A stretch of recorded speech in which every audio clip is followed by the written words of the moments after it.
la inmunidad de rebaño no es fácil alcanzarla. Tendríamos que tener una altísima tasa de contagio y peor aún, no sabemos por cuánto tiempo dura la inmunidad. En consecuencia, no es recomendable apelar a la inmunidad de rebaño y yo creo que estamos todavía lejos de la inmunidad de rebaño. Por favor, díganos qué es lo que nos espera, ¿no? Porque tenemos demasiada información y no sabemos en este momento qué es lo que podría pasar en nuestro país con respecto a esta segunda ola. Claro que sí. En realidad, el comportamiento del virus en todo el mundo ha tenido siempre olas y han habido rebrotes. En consecuencia, eso tampoco podría ser diferente en el Perú.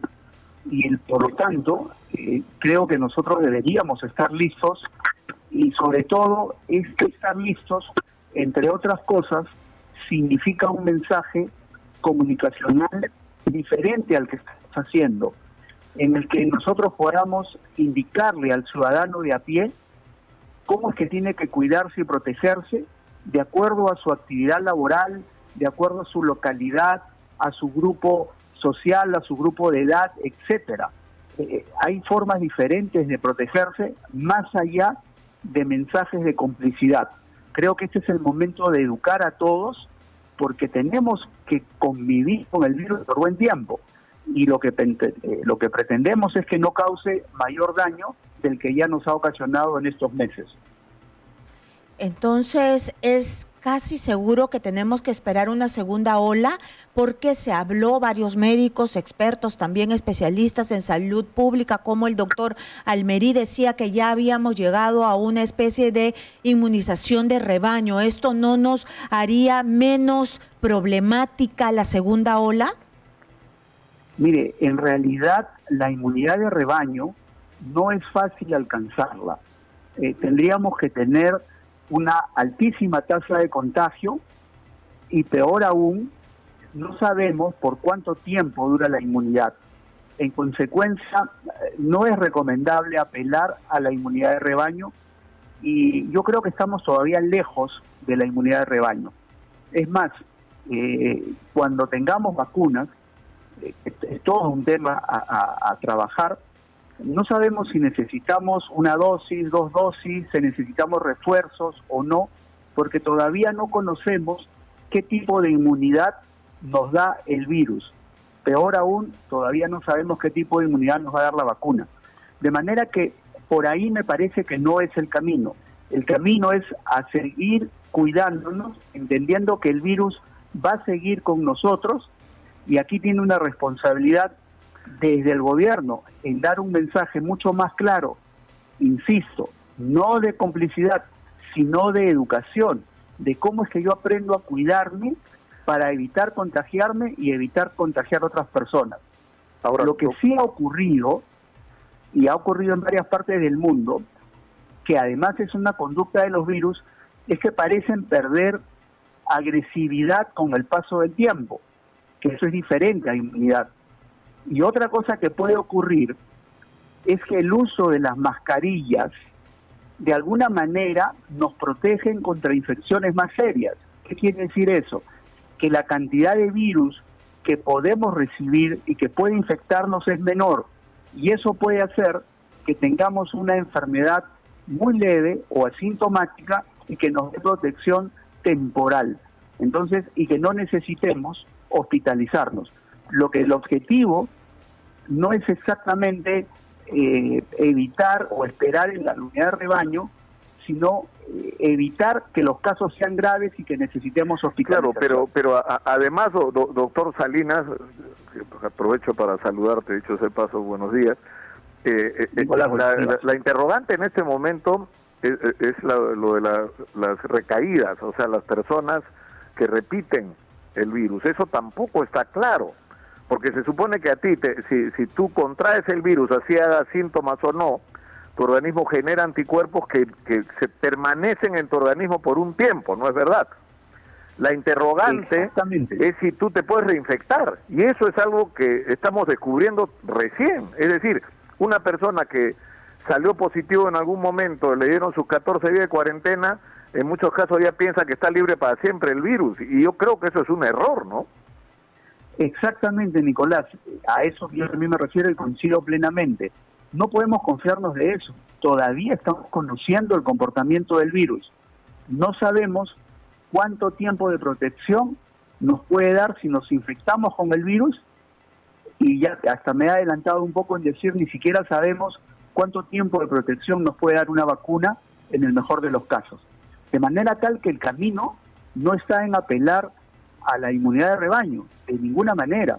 El camino está a apelar a seguir cuidándonos, a seguir utilizando todas las medidas de protección para que si nos contagiamos, primero evitar contagiarnos, pero si acaso nos contagiamos, la enfermedad sea lo más leve posible.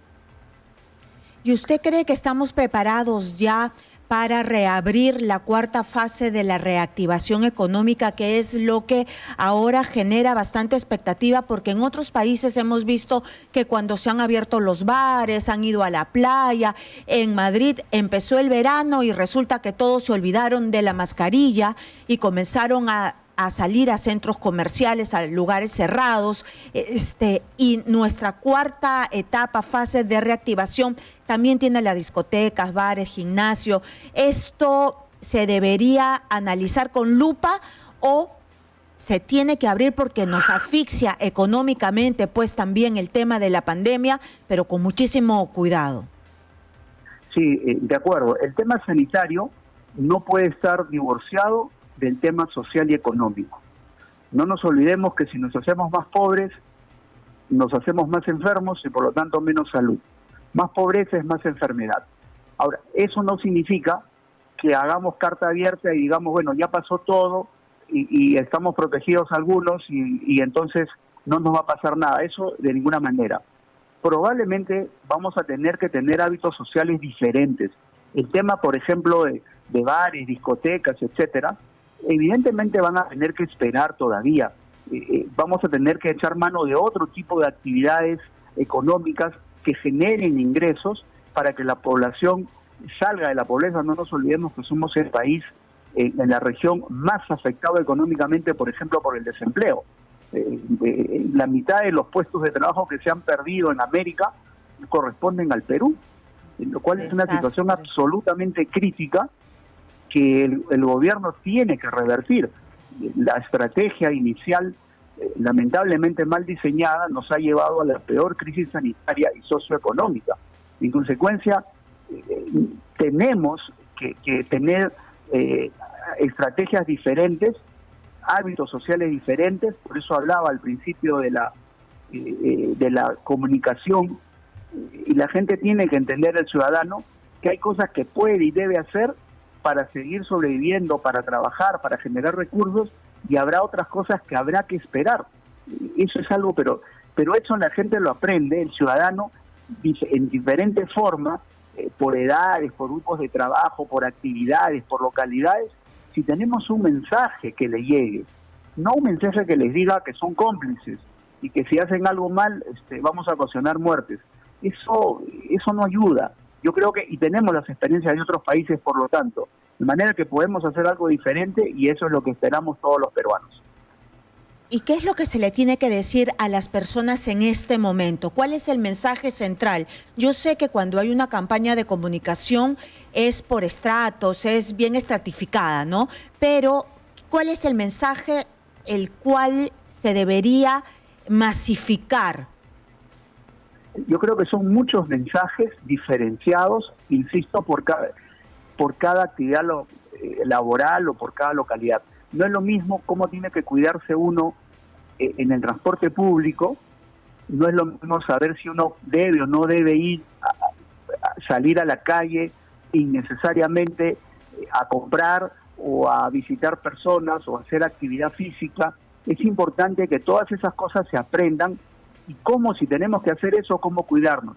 Si tenemos que quedarnos en la casa, cómo es que tenemos que cuidarnos.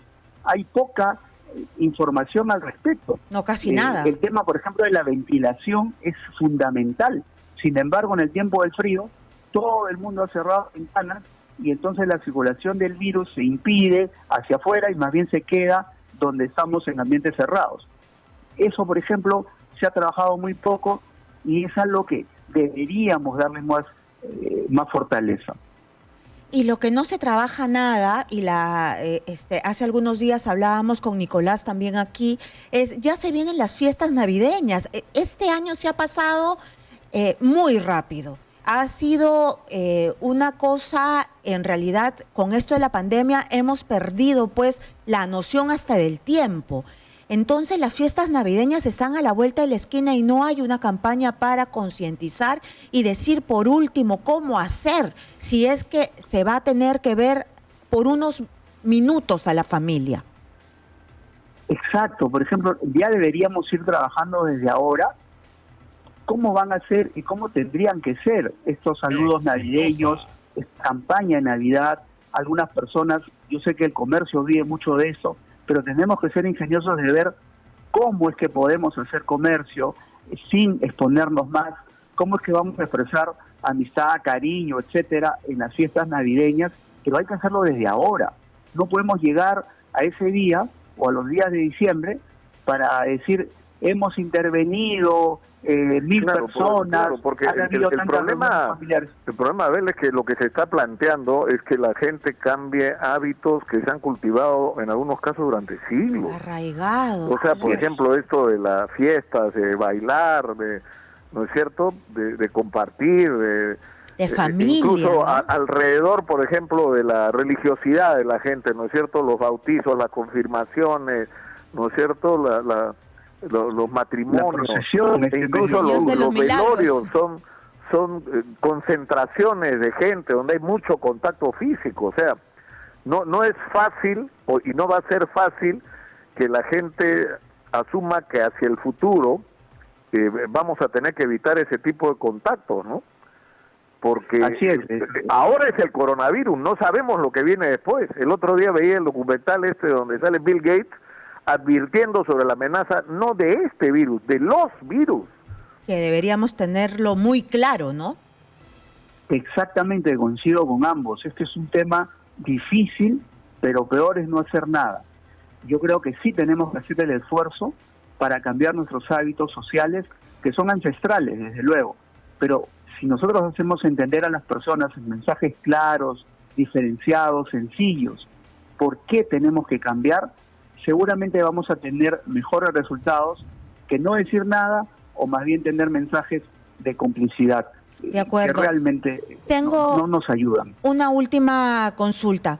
Se ha hablado varias veces en las últimas horas sobre su nombre, sobre una plancha que ya estaría formándose dentro del partido aprista, y hay muchos fans que lo aplauden y mirarían muy bien su candidatura presidencial. Dentro del partido aprista tiene fans, pues él es aprista. Dígame, ¿ya lo está pensando? ¿Ya le dijeron? ¿Ya cómo van a hacer? Sin ningún ánimo de pretensión personal, sin lugar a dudas, no es sino halagador encontrar mensajes que se iniciaron de respaldo desde la juventud y que después se han ido extendiendo. Sí, y yo creo que esto significa, más allá de un tema personal, y de hecho mi vocación de servicio siempre ha estado presente desde donde me haya tocado trabajar, desde el hospital donde trabajé por muchos años, conocimos a Nicolás inclusive, y a lo largo del tiempo, en diferentes actividades, sino además porque demuestra que hay preocupación, y yo siempre lo he dicho, por ejemplo, de los jóvenes, que son los más afectados en esta crisis económica, son ellos millones de jóvenes. Ya tenemos lo que queríamos. Pero dígame, entonces, Salinas, candidato para la presidencia, claro. ¿Con Roque o sin Roque? ¿Ah? ¿Usted encabeza? ¿O sin Roque? ¿Encabeza usted? ¿Encabeza usted o Roque? No, eso se verá en las elecciones internas, o ahí hay procesos. Lo importante es saber que hay personalidades nuevas, en todo caso, y lo digo con humildad, con vocación de servicio. Y me refiero al ingeniero Benavides o Roque. Yo no he tenido nunca un cargo dirigencial en el partido, sin embargo estoy dispuesto a sumar por el Perú. De manera que lo que toque, donde nos toque, ahí estaremos. Bueno, se lanzó aquí en Exitosa nueva candidatura del acá doctor... me han escrito en las redes, A ver, está dispuesto Salinas. a inmolarse, dice. Pero en fin. Así es. La historia del aprismo es así, Nicolás. Hemos pasado momentos muy difíciles de crisis y hemos salido.